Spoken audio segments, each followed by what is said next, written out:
अस्सलाम वालेकुम क्लास। आज के फाइनेंशियल अकाउंटिंग के लेक्चर में जो टॉपिक हम डिस्कस करेंगे वो है accounting equation. Accounting equation start करने से पहले मैं आपको कुछ टर्म्स बताऊंगी। वो टर्म्स हम ऑलरेडी डिस्कस कर चुके हुए हैं, लेकिन मैं चाह रही थी कि आपको थोड़ा क्लियर हो जाए। तो अपना लेक्चर स्टार्ट करते हैं। सबसे पहले जो टर्म हम डिस्कस करेंगे वो है इवेंट।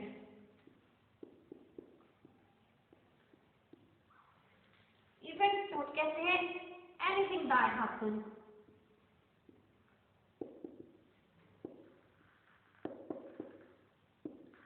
इंसानी जिंदगी में जो भी होता है हम कहते हैं ये इवेंट है।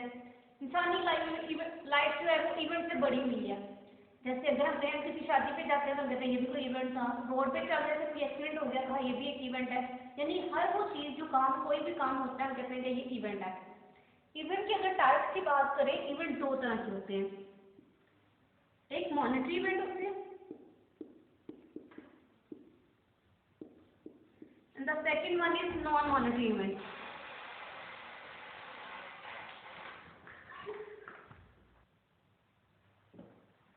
एक है मॉनेटरी इवेंट और दूसरा है non monetary event.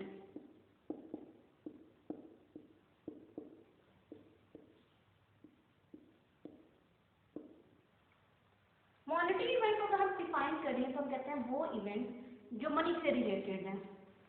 Event which related with money.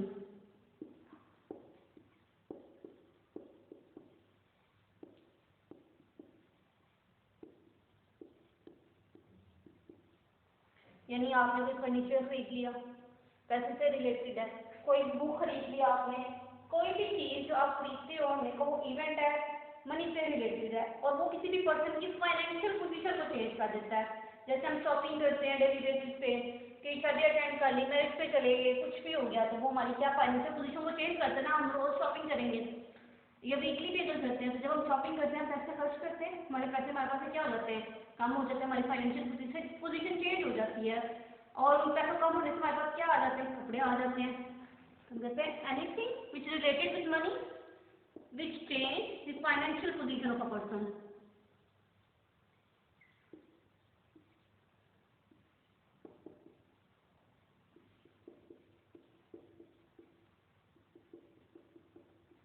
और नॉन मॉनेटरी इसकी एग्जांपल की जैसे भी हमने बात की, शॉपिंग हो गई, मैरिज हो गई, एनीथिंग लाइक दैट। तो हमने कहा वो तमाम इवेंट जो किसी शख्स की फाइनेंशियल पोजीशन को चेंज कर देते हैं और मनी की टर्म में उनको मेजर किया जाता है कि मनी से रिलेटेड होते हैं, तो वो मॉनेटरी इवेंट होते हैं। Non monetary events which are not related with money.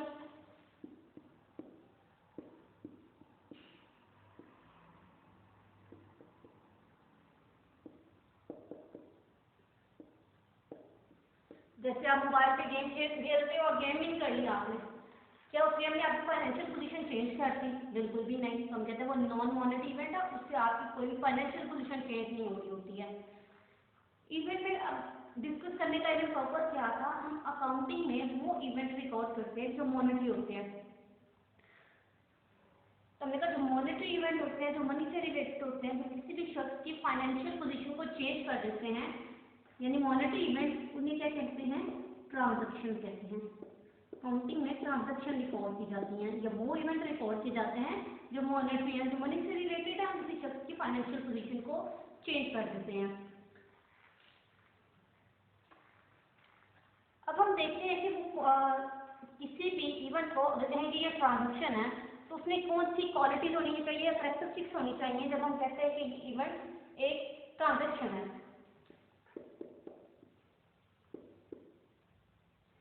किसी भी इवेंट को अगर कहें, हमने कहा ना अकाउंटिंग में ट्रांजैक्शन रिकॉर्ड करते हैं, इवेंट कौन से, मॉनेटरी इवेंट रिकॉर्ड करते हैं। नॉन मॉनेटरी इवेंट के लिए अकाउंटिंग नहीं है, उसको हम रिकॉर्ड अकाउंटिंग में नहीं करते हैं। तो मॉनेटरी इवेंट एक ट्रांजैक्शन कब बनेगी, जब उसमें ये तमाम चार क्वालिटीज हैं, कैरेक्टरिस्टिक्स हैं। अगर किसी मॉनेटरी इवेंट में ये चार कैरेक्टरिस्टिक्स हैं या किसी भी इवेंट में, एक जनरल इवेंट में उसमें ये चार कैरेक्टरिस्टिक्स हैं तो हम कहेंगे कि ट्रांजैक्शन है और बिजनेस में रिकॉर्ड की जाएगी। अदरवाइज कहेंगे ये ट्रांजैक्शन नहीं है और बिजनेस में इसको रिकॉर्ड नहीं किया जाएगा। पहली कंडीशन क्या होनी चाहिए, या कैरेक्टरिस्टिक्स किसी भी इवेंट में ये होनी चाहिए कि there must be two parties, दो लोग होने चाहिए।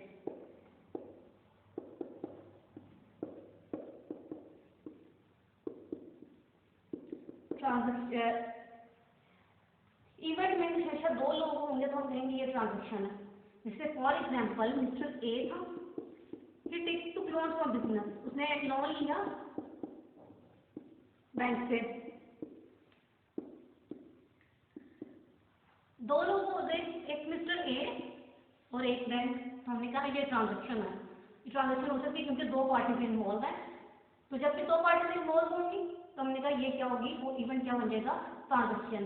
एक जो कंडीशन ये होनी चाहिए, जो सेकंड कैरेक्टरिस्टिक्स होनी चाहिए, it must change the financial position of a person. Sorry, second one जो है वो बेसिकली है it related with money, it can be recorded in the term of money. पहली ये थी कि दो पार्टीज होनी चाहिए। Second one is that it must be related with money. Non monetary को नहीं रिकॉर्ड करेंगे, मनी से रिलेटेड जो भी ट्रांजेक्शन होंगी हम उनको डील करेंगे, जिसको मनी की शक्ल में रिकॉर्ड किया जा सके। जैसे फॉर एग्जांपल मिस्टर ए है, उसने गुड्स परचेज किए हैं ₹1000 की। हमने कहा गुड्स की अमाउंट वैल्यू अवेलेबल है, मनी की शक्ल में इसको रिकॉर्ड किया जा सकता है। तो जो सेकंड कंडीशन है वो फुलफिल होगी। ट्रांजेक्शन कोई भी इवेंट ट्रांजेक्शन कब बनेगा, जब पहली कंडीशन उसमें क्या होगी कि दो पार्टीज इन्वॉल्व होंगी। सेकंड कंडीशन ये होगी कि उस जो ट्रांजेक्शन के इवेंट हुआ है उसको मनी की शक्ल में रिकॉर्ड किया जा सके, नॉन मॉनिटरी ना हो। हम ये नहीं कह सकते कि मिस्टर अली ने गुड्स परचेज किए हैं 15 kg, 15 kg मनी की टर्म में नहीं है, या आप इसको मनी की टर्म में कन्वर्ट करें, अदरवाइज हमें ये रिकॉर्ड करना इसको मुश्किल होगा, पॉसिबल नहीं होगा, मुश्किल होगा, डिफिकल्ट का रिकॉर्ड करना। थर्ड कंडीशन क्या है,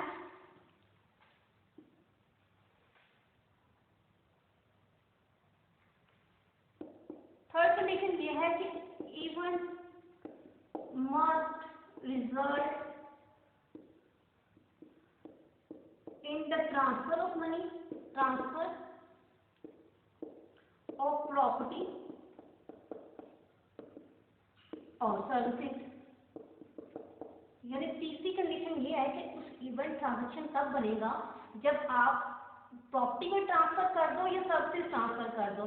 फॉर एग्जांपल, इसी एग्जांपल को लेते हैं, मिस्टर अली ने इससे गुड्स परचेज किए हैं फ्रॉम मिस्टर बी से। हमने कहा मिस्टर बी से मिस्टर ए ने गुड्स परचेज किए, बी ने ए को क्या ट्रांसफर किया, गुड्स, प्रॉपर्टी थी ना, फिजिकल वैल्यू की किसी ना किसी चीज की।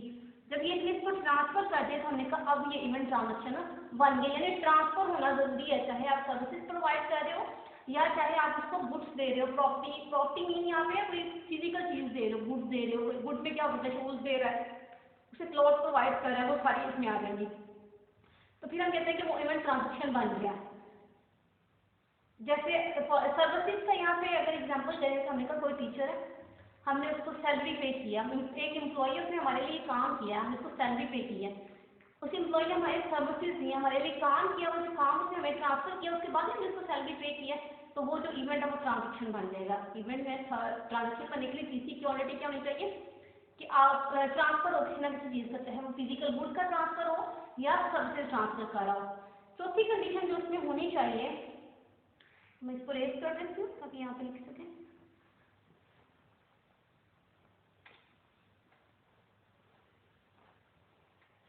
वो है there must be a change in the financial position of a person.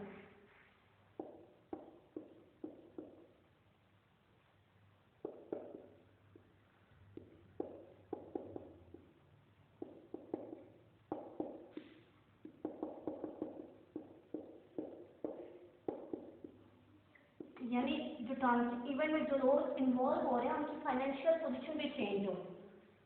Financial position दो तरह की चेंज, यानी जो चेंज आता है फाइनेंशियल पोजीशन में वो दो तरह के हो सकते हैं। एक को कहते हैं हम क्वालिटेटिव चेंज,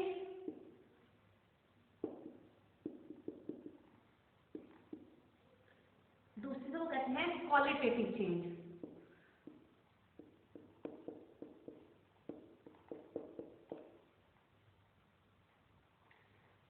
क्वालिटेटिव चेंज में ये होता है कि बिजनेस की जब कहते हैं ना कि बिजनेस में फाइनेंशियल पोजीशन चेंज हो गई, इसमें टोटल एसेट्स और टोटल लाइबिलिटीज की वैल्यू क्या होती है, या तो कम होती है या ज़्यादा होती है, वो कहते हैं क्वालिटेटिव चेंज है।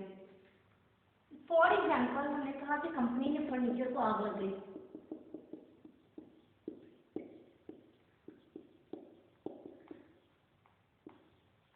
लॉस बाय फायर, कंपनी के फर्नीचर को आग लग गई।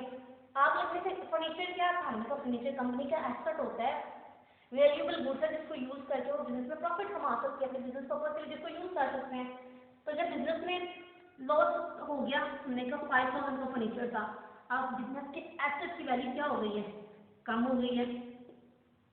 एसेट डिक्रीज कर देंगे ना, 5000 से हमारा जो एसेट था वो जल गया, एसेट डिक्रीज हो गए, 5000 से उनकी वैल्यू कम हो गई, बिजनेस की टोटल एसेट की वैल्यू कम होगी, यानी टोटल फाइनेंशियल पोजीशन में चेंज आ गया।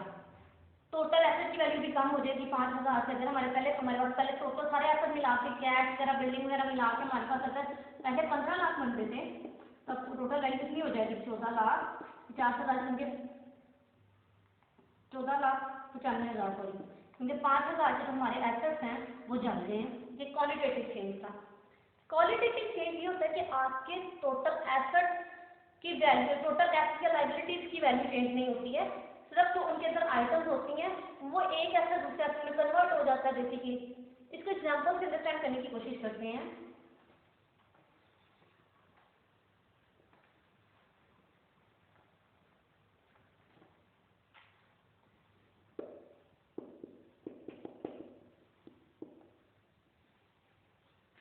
क्वालिटेटिव चेंज, तो हमने कहा कि कंपनी ने फर्नीचर बाय किया, कंपनी के जो एसेट्स हैं वो उसमें इसके पास कैश है 10,000 का, उसके पास बिल्डिंग है 50,000 की। लाइबिलिटीज में जो अगर कंपनी की बात करें तो उसके पास टोटल लाइबिलिटीज में बात करते हैं। टोटल लाइबिलिटीज में हमने पीछे आप प्रिंसिपल में डिस्कस कर चुके हैं, टोटल लाइबिलिटीज में लाइबिलिटी प्लस ओनर इक्विटी इसमें शामिल होता है।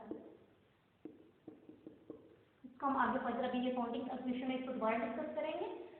हमने कहा कैश 10,000 का था, बिल्डिंग 5,000 थी, टोटल लाइबिलिटी 50,000 की, 60,000 की टोटल लाइबिलिटी है। एसेट और लाइबिलिटी हमेशा इक्वल होते हैं, बराबर होते हैं। अब कंपनी ने क्या किया, उसने फर्नीचर परचेज कर लिया। मिस्टर ए जो ओनर थे उन्होंने कहा हम फर्नीचर परचेज करते हैं 5,000 का। जब 5,000 का फर्नीचर खरीदा तो फर्नीचर ऑब्वियसली कैश के अगेंस्ट खरीदा, उसके अगेंस्ट कैश पे किया होगा।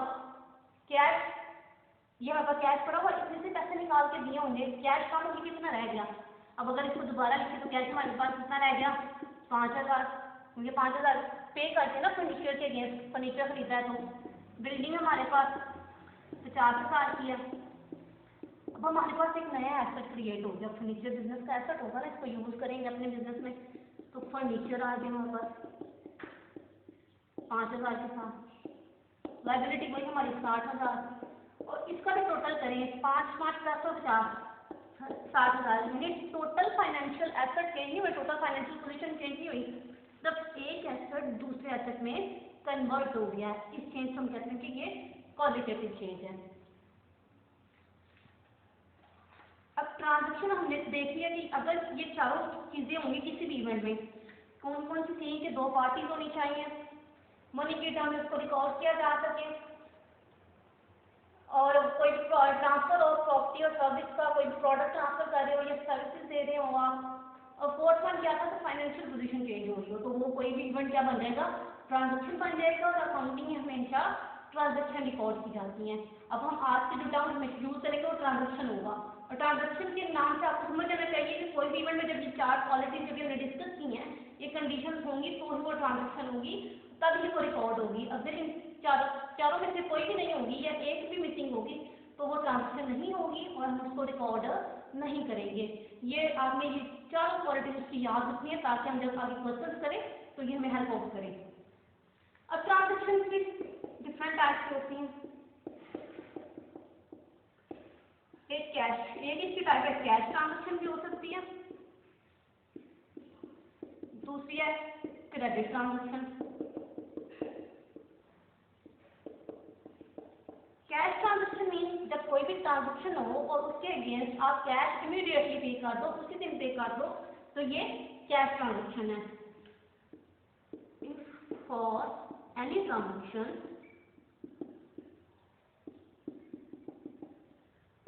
Cash is paid immediately,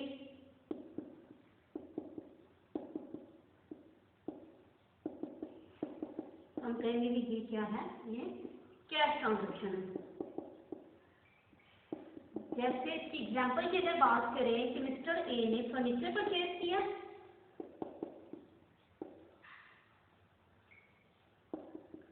furniture rupees 5000 का ऑन 1st Feb को and paid cash on same date.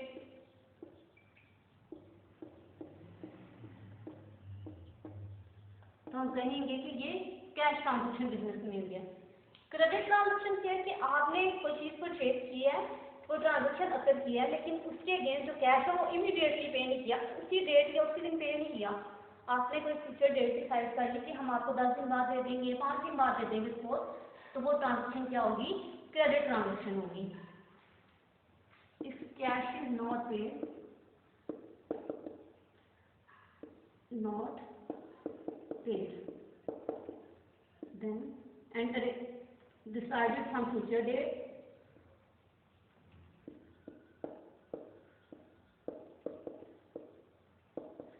तो हम कहेंगे ये क्या है, ये क्रेडिट ट्रांजेक्शन हो गई। जैसे फॉर एग्जांपल मिस्टर ए ने फर्नीचर परचेज किया 5000 का 1st Feb को, लेकिन उसने ये जो अभी हमने कहा ये इसने कैश में किया, अगर ये इससे कह दे कि मैं आपको 10 Feb को पेमेंट करूंगा, तो अब ये क्या बन गई है, क्रेडिट ट्रांजेक्शन बन गई है। ट्रांजेक्शन की एक और टाइप भी होती है,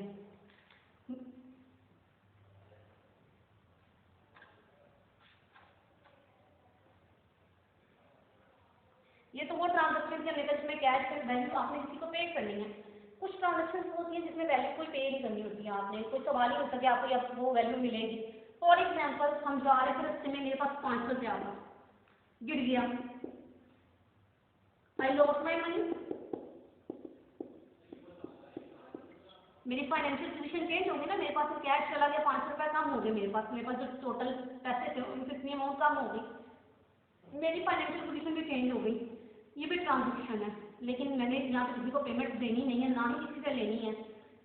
ये 500 रुपया मुझे कोई देगा तो नहीं, ना ही मुझे किसी से लेने हैं ये 500 रुपया, क्योंकि ये मेरे से गिर गए थे। तो इन ट्रांजेक्शन को जो कहते हैं वो है पेपर ट्रांजेक्शन, जिनके लिए टर्म यूज करते हैं, that one is paper transaction.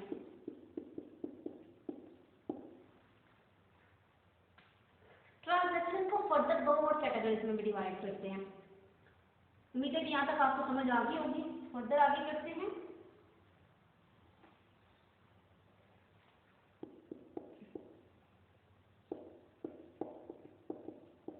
दो और जो कैटेगरीज में इसको डिवाइड करते हैं वो है इंटरनल ट्रांजेक्शन,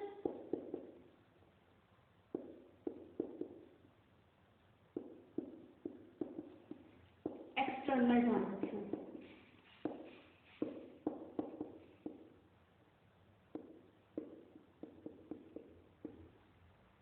इंटरनल ट्रांजेक्शन क्या है, हमने कहा वो ट्रांजेक्शन जो किसी के ऑर्गेनाइजेशन के अंदर होती है, उसके विद इन द बाउंड्रीज में होती है। Any transaction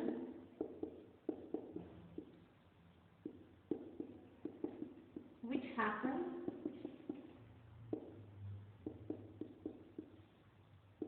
within the boundaries of an organization।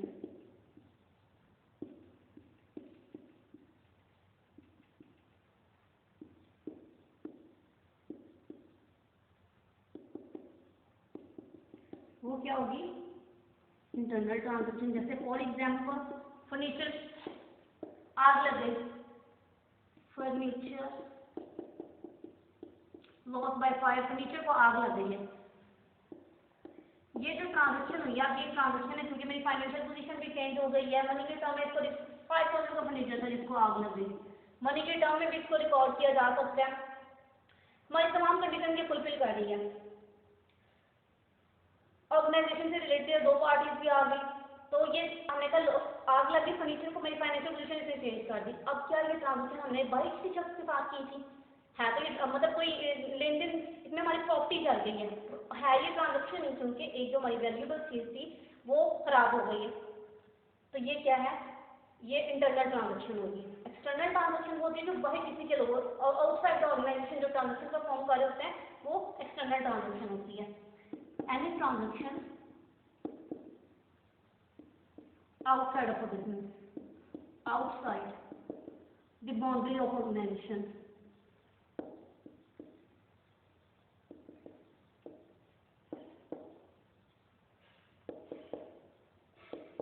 उसे कहते हैं ये है एक्सटर्नल ट्रांजेक्शन। जैसे फॉर एग्जांपल बिजनेस में मिस्टर ए ने फर्नीचर परचेज किया है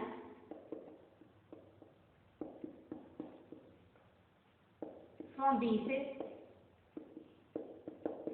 मिस्टर बी से फर्नीचर परचेज किया है। बी क्या आउटसाइड ऑर्गेनाइजेशन था, ऑर्गेनाइजेशन के बाउंड्रीज में नहीं आता था, तो हमने कहा ये ट्रांजेक्शन क्या हो जाएगी, एक्सटर्नल ट्रांजेक्शन।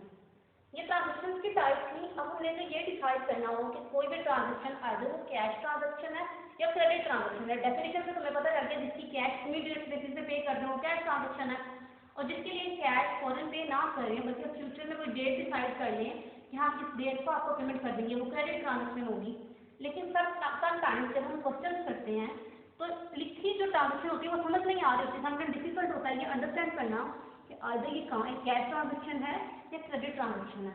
तो उसके लिए कुछ रूल्स होते हैं कि अगर हम रूल्स अंडरस्टैंड कर लें, उनको याद कर लें, तो हमें इजीली समझ आ जाएगा कि ये ट्रांजेक्शन क्रेडिट है या कैश ट्रांजेक्शन है। क्योंकि जब बुक्स में इसको रिकॉर्ड करना, अकाउंटिंग में इसको लिखना, तो ये अंडरस्टैंड करना बहुत जरूरी होगा कि वो कैश है कि क्रेडिट ट्रांजेक्शन है। वो रूल्स कौन से हैं? पहले हम कैश ट्रांजेक्शन का डिस्कस करते हैं।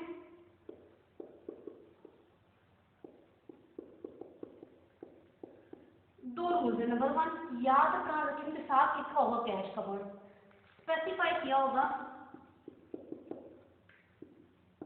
The word of cash, cash का वर्ड साथ लिखा होगा। फॉर एग्जाम्पल अगर इसको एग्जाम्पल से अंडरस्टैंड करें, जैसे हमने कहा mister A purchase goods on cash ₹5,000। ये कैश के वर्ड ने हमें बता दिया कि ये कैश ट्रांजेक्शन थी, इसके लिए पेमेंट उसी दिन काट दी गई है। एक तो ये रूल हो गया जिसके बेसिस पे हम बता देंगे कैश ट्रांजेक्शन है, कैश लिखा हुआ है। सेकेंड रूल ये है कि किसी शख्स का नाम ना लिखा हो। कैश का वर्ड नहीं यूज किया इस दफा, लेकिन किसी शख्स का नाम भी नहीं लिखा, तो फिर हम क्या कहेंगे, फिर भी हम यही कंसिडर करेंगे कि वो कैश ट्रांजेक्शन है। जैसे हमने कहा कैश गुड्स परचेज, अगर सिंपल यही लिखा हुआ है, कैश का वर्ड भी साथ नहीं है, अब हम कैसे डिसाइड करें अगर ये कैश कैसे नहीं है? हमें तो दूसरा रूल ये देखने कि किसी शख्स का नाम लिखा हुआ है साथ में, नहीं किसी का नाम भी नहीं लिखा हुआ, तो ये जो ट्रांजेक्शन होगी ये भी कैश ट्रांजेक्शन होगी। दो रूल है, मैं दोबारा आपको बता रही हूँ। दो रूल क्या है? पहला क्या है, अगर ट्रांजेक्शन के साथ कैश का वर्ड लिखा होगा तो कैश ट्रांजेक्शन होगी। सेकंड रूल ये है कि कैश का वर्ड तो नहीं लिखा लेकिन किसी शख्स का नाम भी नहीं लिखा होगा साथ में, तो फिर भी वो कौन सी ट्रांजेक्शन होगी? Cash transaction. अब क्रेडिट ट्रांजेक्शन के रूल करते हैं।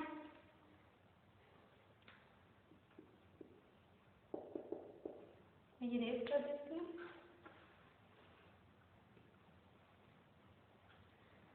पहला रूल क्या है कि लिखा होगा कि क्रेडिट ट्रांजेक्शन है।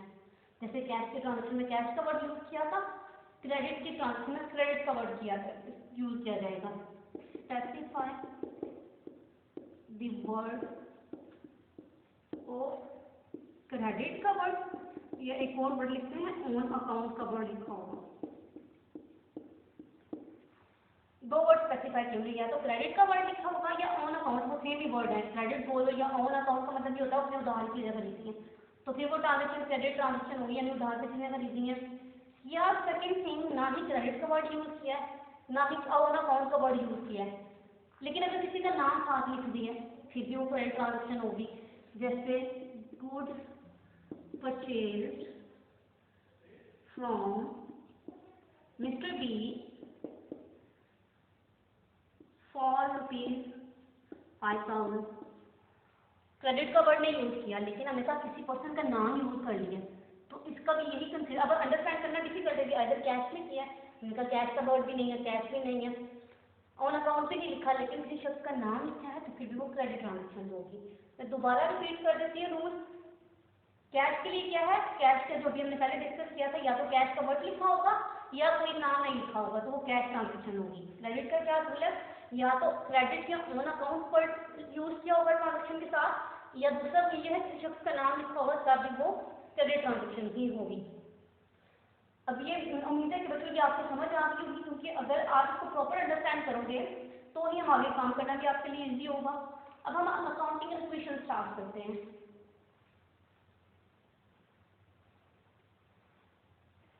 ये हमने पहले भी की हुई है ड्यूल ऑफसेट कॉन्सेप्ट में, जब हम कॉन्सेप्ट कर रहे थे।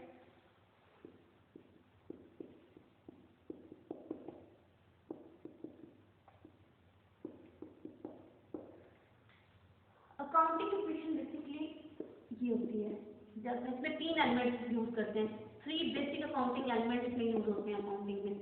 अकाउंटिंग इक्वेशन में 3 बेसिक अकाउंटिंग एलिमेंट्स यूज करते हैं। वो कौन कौन से बेसिक एलिमेंट है, हमने 5 बेसिक एलिमेंट या 5 एस्पेक्ट डिस्कस किए थे।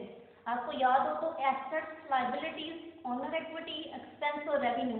मैंने आपको बताया था कि वो 5 हेड्स हैं या 5 बेसिक एलिमेंट है अकाउंटिंग के। पूरी अकाउंटिंग इनके गिर्द घूमती है, इनसे बाई नहीं जाती है। अकाउंटिंग इक्वेशन में उनमें से 3 बेसिक यूज किए जाते हैं। 3 basic accounting elements are use, कौन से यूज किए जाते हैं, 3 बेसिक। नंबर 1 एसेट यूज करते हैं, नंबर 2 लायबिलिटी यूज करते हैं, नंबर 3 ओनर इक्विटी या जिसका दूसरा नाम क्या है, कैपिटल।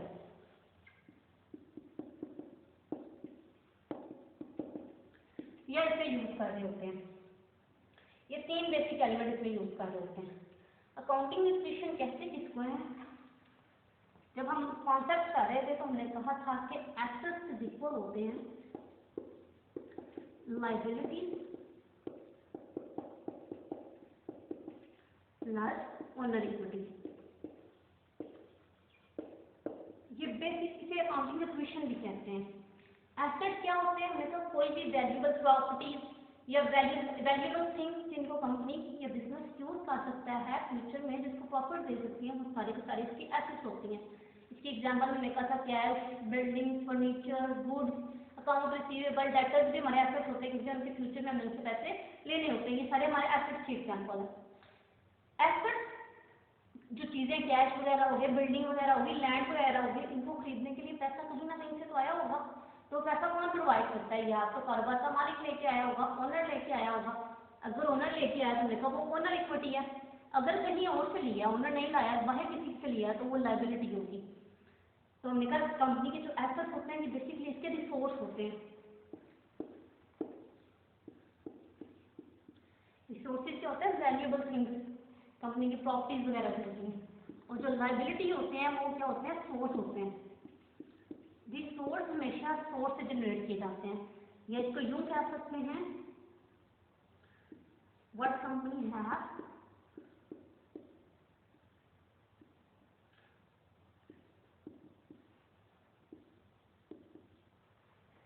सोर्स क्या होता है, वो जरिए जहाँ से ये चीजें बनाई गई हैं, उनमें लायबिलिटीज भी आ जाती हैं और ऑनर इक्विटी भी आ जाती हैं।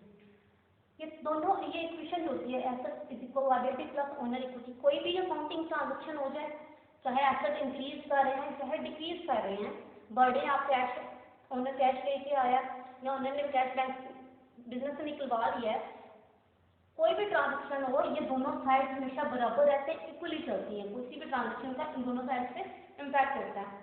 हम आज जो डिस्कस करेंगे बेसिकली हम अकाउंटिंग जो ट्रांजेक्शन है उसका इस इक्वेशन पे इम्पैक्ट देखेंगे। मैं डिफरेंट ट्रांजेक्शन लिखूंगी और आपको बताऊंगी कि वो इस अकाउंटिंग इक्वेशन को कैसे अफेक्ट करते हैं। बेसिकली हमारे क्वेश्चन आप समझने स्टार्ट हो गए हैं आज से।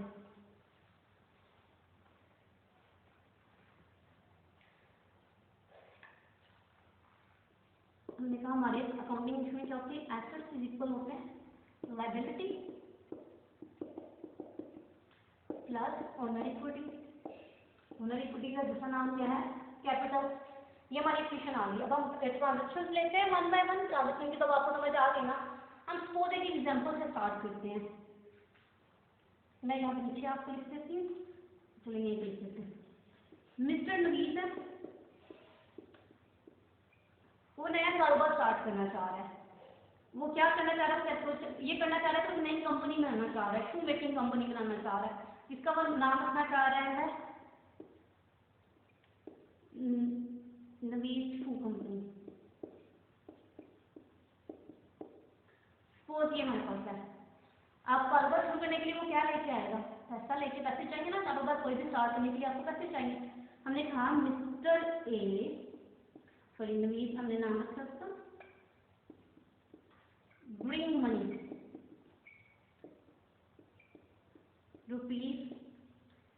₹5 लाख इनटू बिजनेस।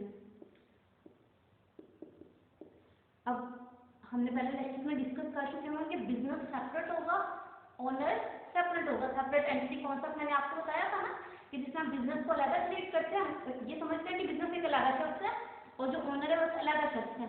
और अकाउंटिंग में हमेशा ट्रांजेक्शन बिजनेस के पॉइंट ऑफ व्यू से रिकॉर्ड की जाती हैं, ओनर के पॉइंट ऑफ व्यू को नहीं देखते हैं, हम बिजनेस को देख रहे होते हैं।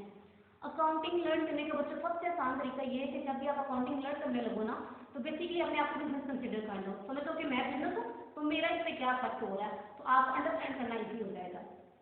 हमने ट्रांजेक्शन बिजनेस के पॉइंट ऑफ व्यू से रिकॉर्ड करनी है। बिजनेस का नाम क्या है, नवीद शू कंपनी के नाम से रिकॉर्ड करनी है, मिस्टर नवीद के पॉइंट ऑफ व्यू को नहीं देखना। अच्छा वो कैसे लेके आएंगे, पहले ट्रांजेक्शन होती है हमारे पास, क्या लेके आ रहा है वो, यहीं से स्टार्ट करेंगे ना, वो कैसे लेके आया। पैसा क्या है, कैश। कैश कंपनी का क्या होता है, एसेट। एसेट के हेड में हमारे पास एक क्या आ गया है, कैश। एसेट के डिफरेंट टाइप है ना, डिफरेंट एलिमेंट्स है, कैश हो गया, बिल्डिंग होगी, फर्नीचर हो गया, ये सारी टाइप्स हैं। तो जिस नाम से आ रहा होगा कैश, उसी नाम से रिकॉर्ड कर लेंगे जो भी एसेट के हेड में आ रहा होगा। हमारे पास क्या आ गया, कैश कितनी अमाउंट का, 5,000 का, 5 लाख का। एसेट हेड में हमारे पास कैश आ गया। दूसरी ड्यूल अफेक्ट कॉन्सेप्ट आपको याद हो कि हमने कहा हर ट्रांजेक्शन के दो अफेक्ट होंगे, कोई ना कोई चीज़ अगर एक चीज़ इंक्रीज करे तो ऑब्वियसली दूसरा अफेक्ट होगा। बिजनेस में क्या आ गया, कैश, लेकिन कैश कौन लेके आ रहा है, दो अफेक्ट हुए ना इस ट्रांजेक्शन के। पहली बात तो ये कि एक तो आ गया हमारे पास बिजनेस के पास कैश आ गया, ठीक है, कैश आ गया। दूसरी बात क्या है, कैपिटल भी तो आया बिजनेस के पास। कैपिटल क्या था, हमने कैपिटल की जब डेफिनेशन की थी कि ओनर बिजनेस में कोई भी पैसा लाएगा तो वो क्या होगी, ओनर इक्विटी या कैपिटल।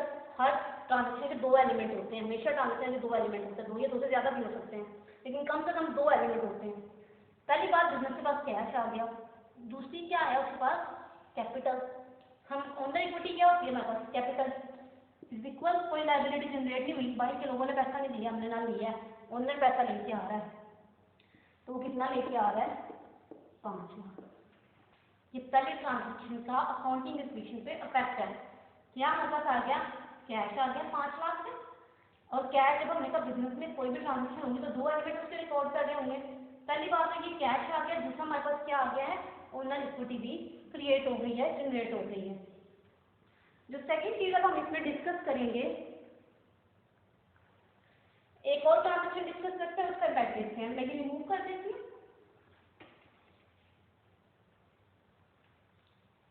सेकंड हमने कहा कि मिस्टर नवीद ने बिल्डिंग परचेज की है। अब ये पैसा तो वो लेके आ गया, अब कारोबार शुरू करने के लिए कंपनी है, फिर फैक्ट्री है ना, कंपनी है हमारी, कंपनी ने कहीं ना कहीं ऑफिस तो खोलना है, बिल्डिंग भी चाहिए। अब उसने बिल्डिंग परचेज कर ली, परचेज बिल्डिंग, दूसरी ट्रांजेक्शन आ गई मेरे पास,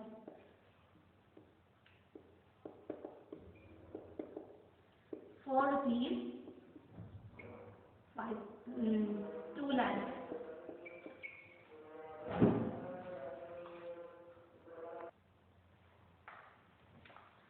2 लाख से उसने बिल्डिंग परचेज किया। बिल्डिंग के लिए जाहिर सी बात है, जब आप बिल्डिंग खरीदोगे उसके अगेंस्ट पैसे दे के ही लोगे। अब ये ट्रांजेक्शन के दो एलिमेंट हैं। पहली बात तो ये कि आपका कैश कम हो गया, क्योंकि ये 2 लाख बिल्डिंग जो खरीदी है, इसके अगेंस्ट पैसे तो देने ही देने ना, पैसे पे करने हैं। कैश रिड्यूस हो गया, कम हो गया, कितने से कम हो गया, 2 लाख से कम हो गया आपका, एक तो फैक्ट किया, एक एलिमेंट ये हो गया। दूसरी बात, आपके पास एक नया एसेट तो जनरेट हो गया, बिल्डिंग भी तो खरीदी है, और बिल्डिंग कंपनी का क्या होती है, asset, a new asset create.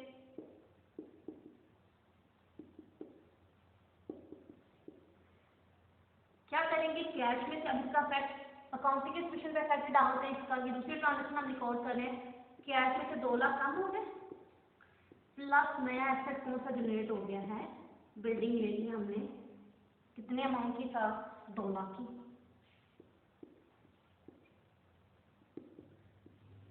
इस साइड में कोई इफेक्ट नहीं आ रहा है इस दफा, क्योंकि ना ही कोई लाइबिलिटी जनरेट हुई है, ना ही ओनर भी पैसा लेके आया। तो हमने कहा 5 लाख में से जब 2 लाख निकालेंगे 3 लाख आ गए, प्लस 2 लाख ये वाले इज इक्वल टू, ये भी बैलेंस कितना है, 5 लाख। ये भी टोटल करो दोनों साइड कितनी है, 5 लाख की। ये अकाउंटिंग इक्वेशन का रूल रहता है। अब जितनी भी ट्रांजेक्शन कर लो, जितनी भी इफेक्ट डाल लो, हर ट्रांजेक्शन के बाद अगर आप टोटल करो तो दोनों साइड हमेशा इक्वल होती हैं। एक दो और ट्रांजेक्शन करते हैं, फिर हम अपना टॉपिक खत्म करते हैं। मैं तो कुछ क्वेश्चन दूंगी जो आप लोग सॉल्व करके मुझे असाइनमेंट बना के जमा कराओगे। नेक्स्ट एक हम करते हैं कि उसने गुड्स परचेज की है।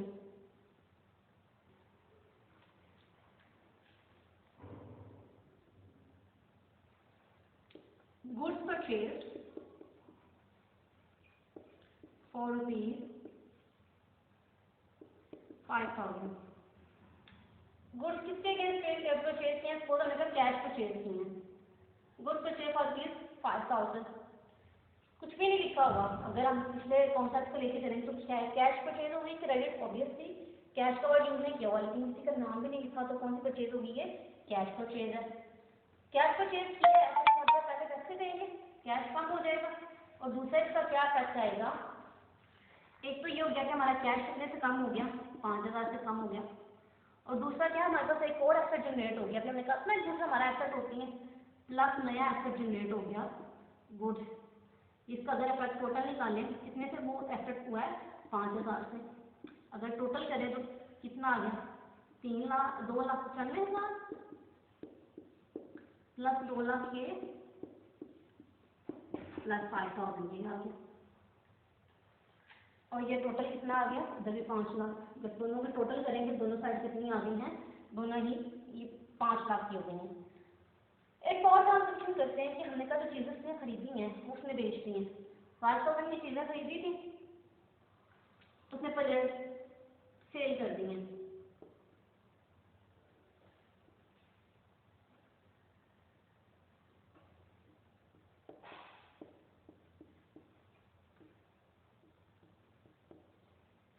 फीस 8,000 और गुड्स कितने की थी, कॉस्टिंग रुपीज 5,000, यानी जो 5,000 की चीज़ें थी वो उसने 8,000 में बेच दी हैं। जब वो चीज़ें बेचेंगे पहले हमारे पास क्या आएगा, कैश। कितना कैश आया, कैश हमारा इंक्रीज कर गया, कितना कंपनी के पास कैश आया, 8,000। चीज़ें कैश पे बेची है ना, तो सबसे पहले क्या आ गया, कैश में इतनी अमाउंट क्या हो जाएगी, ऐड हो जाएगी।